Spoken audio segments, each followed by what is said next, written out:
नमस्कार, मैं आरडी भारती और आप देख रहे हैं बिहारी सुल्तान। पल पल की खबरें लेकर हम प्रस्तुत हैं आपके सामने, हाजिर हो चुके हैं।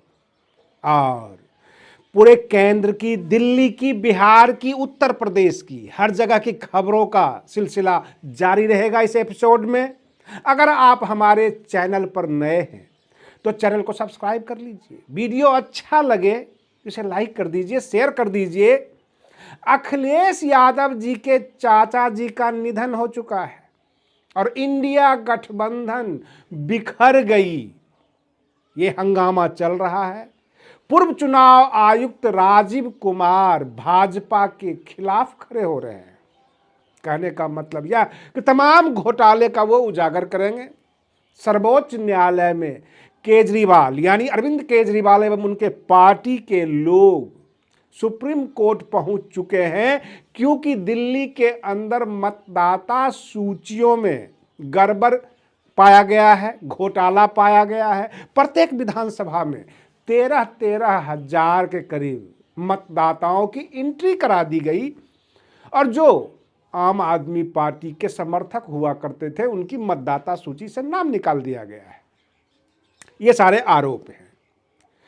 बहन मायावती जी के ऊपर अरविंद केजरीवाल एवं उनके टीम ज्यादा हमलावर नहीं होते हैं, क्योंकि पत्रकारों ने सवाल कर दिया आम आदमी पार्टी के नेता संजय सिंह जी से कि आकाश आनंद जी के विवादित बयान हैं। उन्होंने ये कहा है कि केजरीवाल साहब के जो वायदे हैं, जो आम आदमी पार्टी की जो वायदा है दिल्ली की जनता के लिए, वो द्रौपदी की साड़ी है जो कभी खत्म होने का नाम ही नहीं लेती। एक के बाद एक वायदे कर रहे हैं।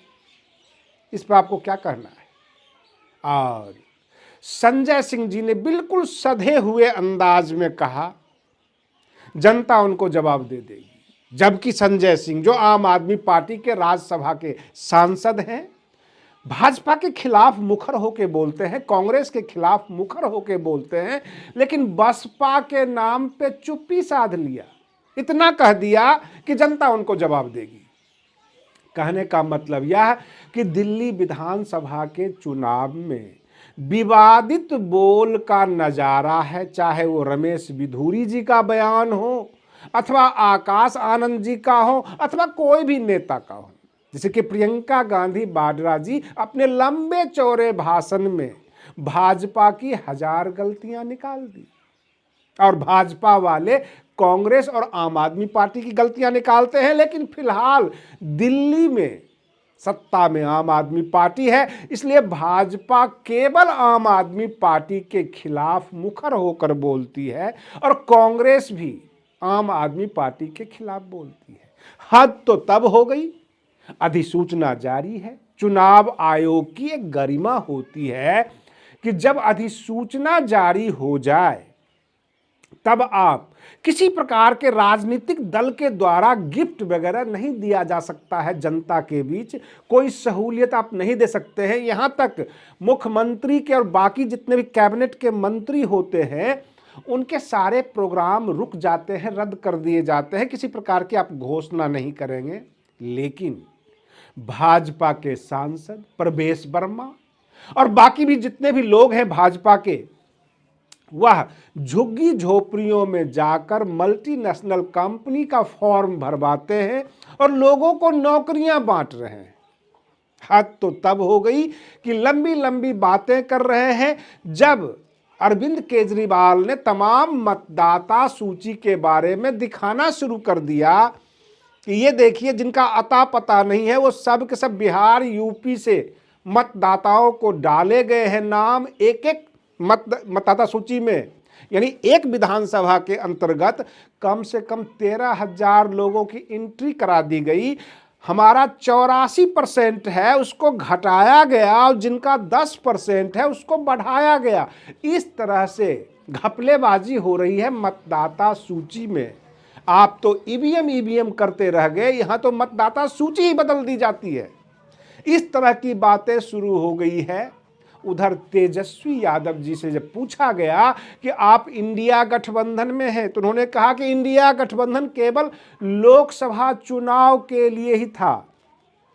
दूसरी बातें जो सुर्खियां बनी हुई है नीतीश कुमार और चंद्रबाबू नायडू को अब एनडीए में कोई जरूरत नहीं है, क्योंकि शरद पवार और अजीत पवार यानी चाचा और भतीजा दोनों मिल रहे हैं, पार्टियां एक जगह आ रही है, तो दोनों के सांसद भी होंगे और इस तरह से एनडीए के पास 300 पार कर जाता है सांसद, और चंद्रबाबू नायडू और नीतीश कुमार की जरूरत नहीं है। लेकिन बिहार की चौंकाने वाली खबर है कि नीतीश कुमार बार बार राज्यपाल से मिलने जा रहे हैं और लोग आशा भरी निगाह से, खास करके मीडिया टीम ये देख रही है कि उधर से कहेंगे कि अब हम उधर नहीं इधर हैं। कहने का तात्पर्य है कि नीतीश कुमार महागठबंधन की सरकार के मुख्यमंत्री हैं और तेजस्वी यादव डिप्टी सीएम है। इस तरह की खबर बनाने के लिए, सुनाने के लिए मीडिया वाले तत्पर रहते हैं, लेकिन अभी तक आधिकारिक जो है बयान जदयू के तरफ से नहीं आया है।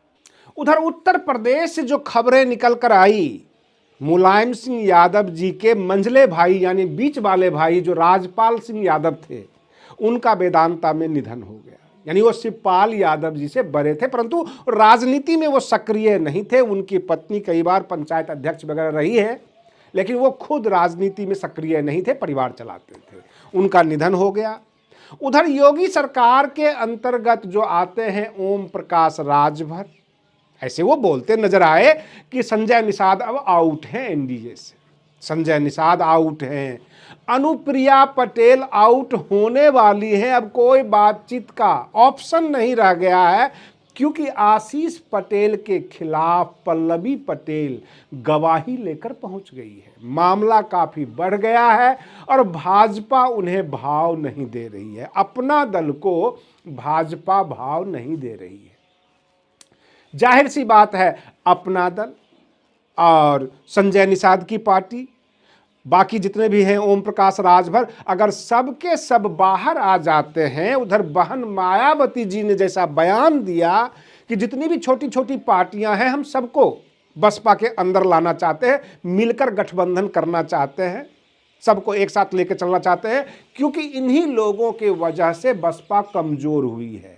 चाहे वो अति पिछड़ा वर्ग को जो लीड कर रहे हों, जो नेतृत्व कर रहे हों, अथवा पिछड़ा वर्ग को जो नेतृत्व कर रहे हों, वो सबको सब हम जोड़ना चाहते हैं। तो हालात कुछ ऐसी ही बन गई है। पहले तो बहन मायावती जी बुलाती, आमंत्रित करती, अब ये सब के सब भाजपा से इग्नोर किए जा रहे हैं। और भाजपा जब इन्हें भाव नहीं देगी तो एक मजबूत लीडर बहन मायावती जी नजर आएंगी, जो उत्तर प्रदेश में अखिलेश यादव जी जो है आम आदमी पार्टी का समर्थन करके दिल्ली विधानसभा चुनाव में एक तरह का मैसेज दे दिया है कि कांग्रेस अब अकेली है, इंडिया गठबंधन अब कांग्रेस के साथ नहीं है। तो कांग्रेस दिल्ली में जब अकेली चुनाव लड़ रही है, तो उत्तर प्रदेश के 2027 में भी कांग्रेस को अकेला ही चुनाव लड़ना पड़ेगा। अब लड़ाई होती है भाजपा के साथ। भाजपा से विपरीत अगर सपा बसपा एक जगह आती है, अथवा बहुजन समाज पार्टी, आजाद समाज पार्टी, ओम प्रकाश राजभर की पार्टी, उधर अनुप्रिया पटेल, संजय निषाद, ये सब के सब एक जगह आ जाते हैं, तो उत्तर प्रदेश के लिए एक मजबूत गठबंधन होगा, जिसमें एससी एसटी ओबीसी माइनॉरिटीज के लिए एक खुला आसमान मिलेगा।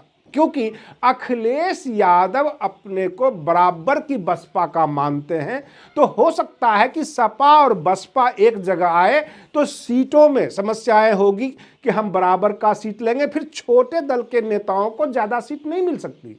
लेकिन बसपा अगर लीड करती है और जितने भी छोटे छोटे दल अगर जुड़ जाते हैं तो बसपा काफ़ी मजबूत हो जाती है। जैसे कि बसपा 2007 में अकेले दम पे सरकार बना ली थी, आज उनका जनाधार गिरा हुआ है, हालत खराब है। तो छोटे छोटे दल मिलकर अगर मजबूती आ जाती है तो बसपा में इतना दमखम है और पुराने बसपाई सब इकट्ठे हो जाते हैं, तो फिर से ये अपने दम पे सरकार बना सकते हैं। अपने गठबंधन पार्टनर यानी छोटे दलों को मिलाकर भी ये सरकार बना सकते हैं। और इस तरह का माहौल उत्तर प्रदेश का बनता जा रहा है। उधर महाराष्ट्र में बुरी हालत हुई इंडिया गठबंधन की, जिसमें शरद पवार राज्यसभा सदस्य हैं और उनको फिर से राज्यसभा में जाने के लिए ज़्यादा से ज़्यादा सांसदों की ज़रूरत है, इसलिए अजित पवार से मिल रहे हैं और किसी बड़े उद्योगपति उन्हें मिलवा भी रहा है। आज के लिए इतना ही, फिर हम मिलते हैं अगले वीडियो में, तब तक के लिए धन्यवाद।